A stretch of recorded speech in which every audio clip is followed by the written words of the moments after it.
Say hello to the Quest 2, Oculus's latest standalone VR headset. The all-white wireless device was recently announced as part of parent company Facebook's Connect Developer Conference and marks a stark shift in strategy away from high-end PC-connected headsets like the Rift and Rift S and towards commercial wireless VR.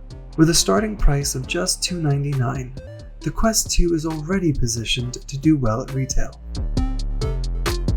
Part of the Quest's appeal stems from its simplicity. There are no messy wires to worry about, there are no tracking sensors to mount at specific angles within your play space, and the initial setup is really nothing more complicated than powering the device on and strapping it to your head. So what's changed since the first Quest?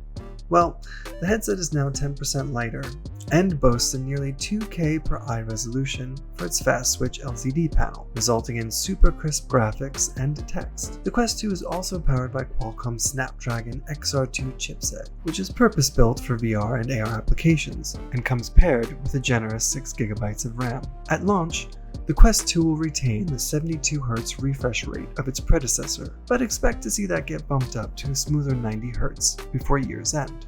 The headset ships with 2 touch controllers that have received some minor ergonomic improvements. The Quest 2 also supports hand tracking, so you can navigate and browse its menus simply by pinching your thumb and pointer fingers together. The feature doesn't play nicely with every app on the platform, so it's more of a nice-to-have addition than full-on controller alternative. Oculus has once again with the Quest 2 integrated 3D positional audio into the device's head strap, a feature which lends itself really well to a feeling of immersion. But of course, a VR headset is nothing without apps, games, and experiences. The Oculus Store has a wide variety of excellent games to match most every taste and VR experience level. So if you're still getting your VR legs, then you'll have plenty of comfortable and accommodating experiences to choose from. Still, this is a Facebook product, as the company quite proudly lists on the front of the Quest 2's box, and thus it means your privacy is at stake. The social media company has recently mandated that all new users of the Quest 2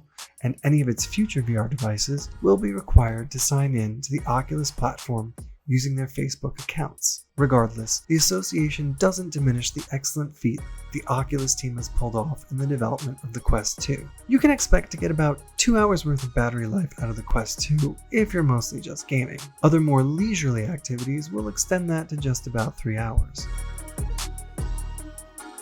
Considering the sold-out success Facebook and Oculus have seen with the current Quest, expect for the Quest 2 to debut to a similar fate. In fact, it's a good bet that this headset will be hard to get until sometime after the holiday season. The Oculus Quest 2 is available to pre-order now and will be officially released to retail on October 13th.